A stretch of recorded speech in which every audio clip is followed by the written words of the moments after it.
바이에른 뮌헨이 지난 경기가 끝나고 수비 라인이 불안하다는 평가를 받기 시작하면서 김민재와 우파메카노로 이어지는 바이에른 뮌헨 수비 라인이 비판을 받고 있거든요. 특히나 지난 경기 이후에 마테우스가 스카이 스포츠에 나가서 김민재가 약간 아쉽다라는 이야기를 했어요. 그래서 코멘트를 자세하게 살펴보면 김민재는 아직 우리가 기대했던 것만큼 활약하지 못하고 있다. 그리고 아직 김민재는 바이에른 뮌헨에서 불확실한 플레이를 보여주고 있는 중이고 일단 먼저 분데스리가에 익숙해질 필요가 있다 라고 이제 인터뷰를 했어요. 물론 이 인터뷰가 김민재에 대해서만 평가를 한 게 아니라 바이에른 뮌헨 수비진을 전체적으로 평가를 하면서 더리우트는 어떻고 라이먼은 어떻고 우파메카노는 어떻고 이렇게 한 선수 한 선수 평가를 했던 건데 어쨌든 김민재 선수의 플레이가 나폴리 시절처럼 완벽하고 괴물과 같은 모습을 보여주는 건 아니거든요. 그러다 보니까 나폴리 때보다 약간 활약이 부족하다고 느껴질 수가 있는데 여기에 더해서 투엘 감독도 이런 이야기를 합니다.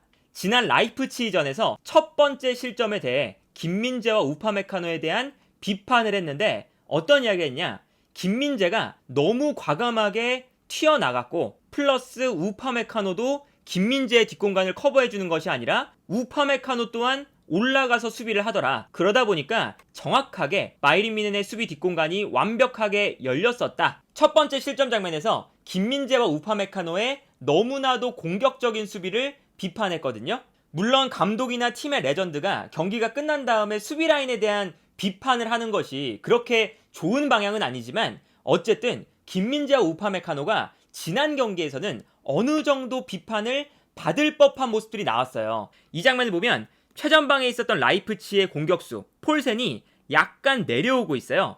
그런데 내려와서 볼을 받으려고 하니까 우파메카노와 김민재 두 명의 선수가 모두 이 폴센을 과감하게 따라 붙고 있습니다. 그러니까 워낙에 김민재나 우파메카노 두 선수 모두가 과감하고 공격적인 수비를 좋아하는 유형이기 때문에 약간 저돌적인 수비가 나올 때가 많거든요. 그런데 평소에는 누구 한 명이 올라가면 나머지 한 선수가 뒷공간을 커버해주는 이런 장면이 굉장히 이상적으로 나왔었는데 지난 경기에는 두 선수가 이렇게 올라갔다가 이 다음 장면을 보시면 두 선수가 모두 올라가 있으니까 자연스럽게 바이에른 뮌헨의 수비 뒷공간이 열리는 장면이 나오고 이때 측면 지역에서 라이프치히의 공격수가 중앙으로 들어오면서 수비 뒷공간으로 뛰어들어가는 모습이 나오거든요. 투엘 감독이 아마 이러한 부분에 대해서 김민재와 우파메카노를 비판한 것이 아닌가 싶은데 이게 사실은 분데스리가 같은 경우가 김민재 선수가 이적해 올 때도 몇 번 말씀을 드렸지만 분데스리가는 라인을 높이는 팀들이 굉장히 많은 리그고요. 그러다 보니까 바이에른 뮌헨도 수비 라인을 높일 때 뒷공간에 대한 위험성이 분명히 있는 상태로 경기를 해요.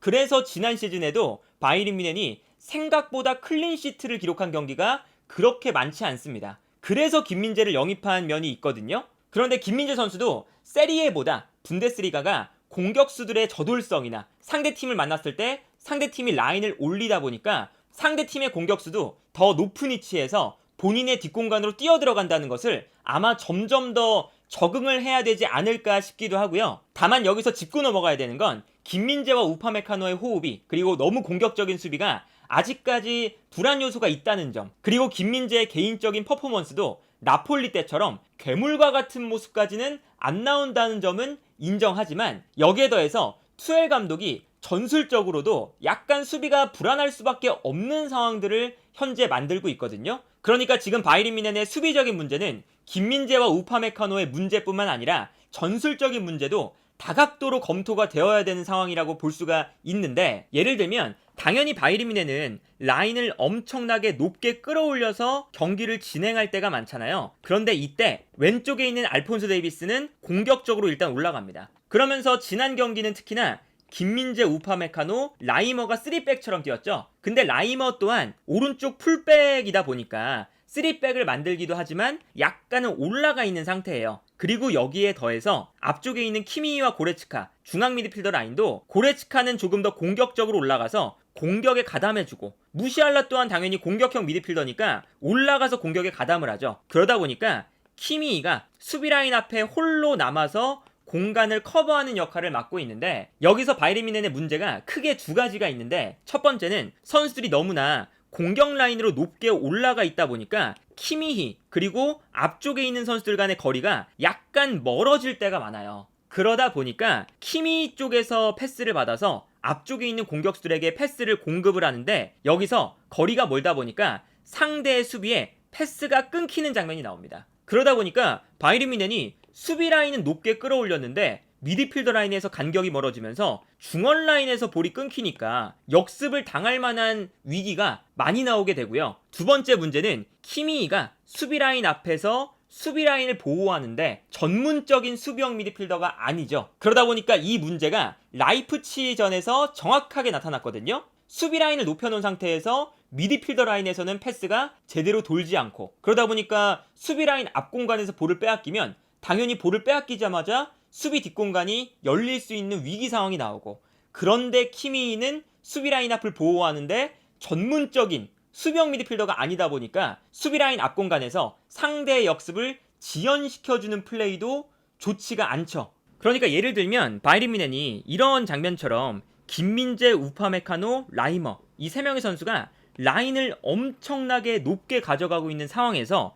수비 라인 앞 공간에서 빌드업을 전개하다가 뺏기면 당연히 뒷공간으로 패스가 들어가는 거거든요. 그리고 수비 라인 앞에서 볼을 끊어주지 못해도 뒷공간이 위기에 빠지죠. 물론 이게 김민재와 우파메카노 이 두 명의 선수가 그동안은 너무나 잘해주긴 했지만 이 두 선수의 개인 퍼포먼스만 믿고 수비 라인 뒷공간을 넓게 허용한다는 것은 당연히 위험도가 있을 수밖에 없는 상황이거든요. 그래서 투엘 감독이 언급한 첫 번째 실점 장면을 보면 이런 장면이 나옵니다. 앞쪽에 있는 폴센이 내려가서 볼을 받으니까 어쩔 수 없이 김민재 또한 올라가서 수비를 해야 되죠. 그런데 이때 우파메카노 또한 오펜다가 내려가서 볼을 받으니까 우파메카노도 공격적으로 올라가서 오펜다를 마크하고 있습니다. 물론 여기서 김민재와 우파메카노가 모두 올라가 버리니까 뒷공간이 생긴 건 맞아요. 그런데 이 다음 장면을 보시면요, 순간적으로 김민재와 우파메카노가 올라가 있을 때 폴센이 볼을 받고요, 여기서 폴센이 앞쪽에 있는 동료 선수에게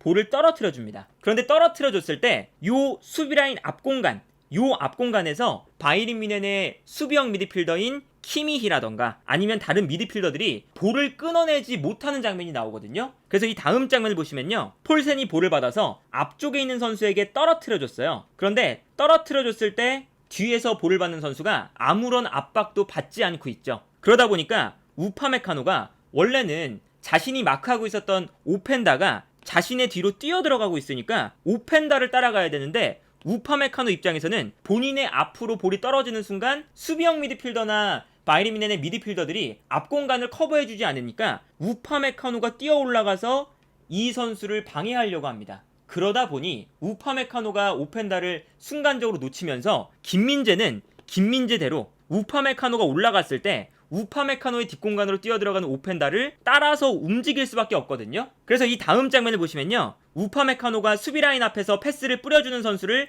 압박하러 올라가고 있고, 이 장면에서도 여전히 키미히가 라이프치히의 선수를 수비라인 앞에서 방해를 못하고 있는 상태죠. 그러다 보니까 우파메카노가 약간 올라간 사이에 원래는 우파메카노의 압박을 받고 있었던 오펜다가 수비라인 뒷공간으로 뛰어들어가기 시작하고, 뛰어들어가는 오펜다에게 패스가 들어가요. 그리고 이때 김민재가 폴센을 막으러 올라갔다가 내려오면서 우파메카노의 뒷공간을 빠르게 커버를 해주려고 나가는 모습인데, 보통 이런 장면에서 김민재 선수가 공격수와의 스피드 경쟁에서 완벽하게 피지컬로 상대의 공격수를 짓누르는 그런 장면들이 나오잖아요. 그런데 지난 경기는 김민재의 몸 상태가 100%가 아닌 동시에 오펜다 또한 워낙에 지금 컨디션이 너무 좋아서 스피드나 피지컬적인 측면에서 김민재한테 안 밀렸어요. 그러다 보니까 이렇게 위험한 상황에서 뒷공간이 그대로 열리는 장면들이 나오고요. 그러다 보니까 여기서 김민재가 오펜다를 분명히 잘 따라갔지만 여기서 김민재의 발을 맞고 실점을 허용하는 장면이 나올 수밖에 없었죠. 그러니까 이 장면은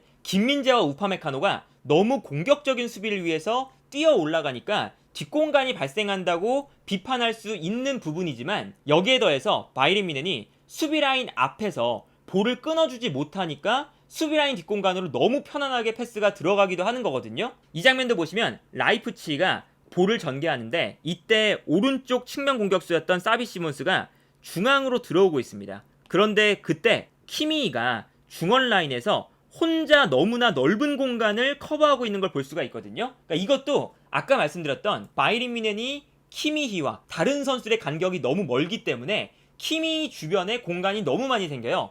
그런데 여기에 더해서 키미히는 수비적인 수비형 미드필더가 아니죠. 그러다 보니까 키미히의 뒷공간으로 선수 한 명이 뛰어들어갈 때 라이프치히가 너무나 편안하게 패스를 이 안쪽 공간으로 넣어줍니다. 그래서 이 다음 장면을 보시면 바이에른 뮌헨의 수비 라인 앞 공간이 라이프치히의 선수들로 둘러싸여 있죠. 그런데 김민재와 우파메카노를 비롯한 바이에른 뮌헨 수비 라인이 높은 상황이다 보니까 사비 시몬스가 수비 라인 앞에서 볼을 받자마자 당연히 편안하게 수비 라인 뒷공간으로 패스를 찔러줄 수가 있거든요. 그리고 패스를 찔러줬을 때 앞쪽에서 뛰어나가는 오펜다가 있고요. 그러다 보니까 여기서 이제 김민재가 오펜다를 잘 따라가주긴 했는데 오펜다가 김민재를 미는 동작이 나왔지만 그대로 인플레이로 진행을 했고, 그리고 오펜다의 몸싸움이 워낙에 좋다 보니까 김민재 선수의 개인적인 폼도 100%가 아니다 보니 여기서 약간 밀리는 장면이 나왔죠. 그래서 결국에는 오펜다가 수비라인 뒷공간으로 뛰어들어가면서 볼을 소유하는 장면인데, 이 장면도 김민재가 오펜다와의 싸움에서 나폴리 시절 같으면 오펜다를 완전히 밀어붙이면서 볼을 빼앗아냈을 텐데 라고 볼 수도 있지만, 사실 전술적으로 수비라인 앞 공간에 대한 보호가 안 되니까 수비수 입장에서는 상대팀 선수가 좋은 패스를 뒷공간으로 공급할 수 있는 위기 상황에 빠지는 거예요. 그러니까 이런 장면들을 나열해 놓고 보면 김민재와 우파메카노의 개인적인 퍼포먼스만 비판할 수가 없거든요. 이 장면도 보시면요, 키미히가 중원에서 수비라인 앞 공간을 커버하고 있는 장면인데 키미히와 다른 선수들 간의 거리가 꽤나 멉니다. 그러다 보니까 키미히가 혼자서 중원 라인을 모두 커버하고 있는 상황이에요. 그리고 이 장면에서도 볼 수 있는 것처럼 라이프치히의 선수들이 키미히 주변에 벌써 3명이나 위치하고 있죠. 그러다 보니까 여기서 키미히가 이 3명의 선수를 모두 막지를 못합니다. 그래서 이 장면에서도 측면적으로 패스가 너무나 쉽게 넘어가고요, 수비라인 앞 공간으로 패스를 넣어주는데 이때도 이 공간을 키미히가 커버를 해주지 못해요. 그리고 심지어 바이에른 뮌헨의 수비라인은 엄청나게 높게 올라와 있는 상태죠. 그러다 보니까 결국에는 수비라인은 높게 올라와 있는 상태에서 수비라인 앞 공간은 넓게 열려 있으니까 라이프치히의 공격수가 요 라인 공간 사이에서 볼을 잡은 다음에 뛰어들어가는 오펜다에게 패스를 너무나 편안하게 찔러줄 수가 있는 상황이 나오는 거죠. 이 장면에서는 다행히도 김민재가 오펜다의 스피드보다 빨라서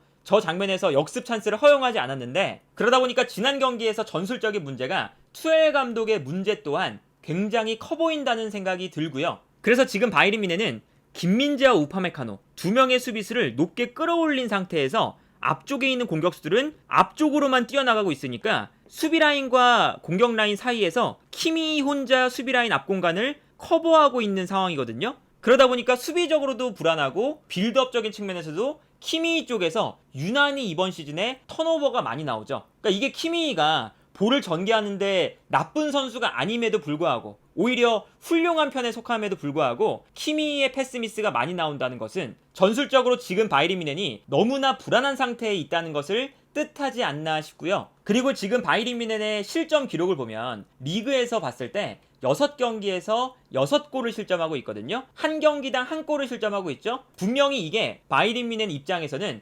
불만족스러운 실점 기록이죠. 그런데 이 6개의 실점을 분석을 해보면 김민재와 우파메카노가 동시에 출전했을 때 허용한 실점은 5골이에요. 그런데 이 5골 중에서 세트피스, 프리킥, 코너킥, 페널티킥, 이 세트피스 상황에서 먹힌 실점이 5골 중에서 4골입니다. 그래서 지난 주말에 있었던 라이프치히전에 오펜다에게 실점한 한 골이 김민재와 우파메카노가 6경기 동안 호흡을 맞췄을 때 실점한 유일한 오픈 플레이 실점이에요. 그래서 지난 경기가 끝난 이후에 마테우스라던가 투엘 감독이 김민재와 우파메카노에 대한 약간의 불만을 이야기하는 건 좀 가혹하다고 볼 수도 있긴 한데, 어쨌든 김민재와 우파메카노가 이 두 선수에게 기대하는 것만큼의 수비적인 안정감이 나오지 않는 것도 사실이고, 그리고 여기에 더해서 김민재와 우파메카노의 개인적인 폼만 비판할 수가 없는 것이 투엘 감독의 전술적인 실책도 어느 정도 존재한다. 그렇기 때문에 지금 바이에른 뮌헨의 수비 라인이 불안하다는 것은 조금 더 다양한 측면에서 살펴보고, 지금 시즌 초반에 이 문제를 해결하지 않으면 바이에른 뮌헨이 이번 시즌의 마무리도 좋지 않을 것이기 때문에 하루빨리 투엘 감독도 이 수비 라인을 안정화시킬 수 있는 방법을 찾아내는 것이 바이에른 뮌헨에게 매우 중요하지 않을까 싶네요.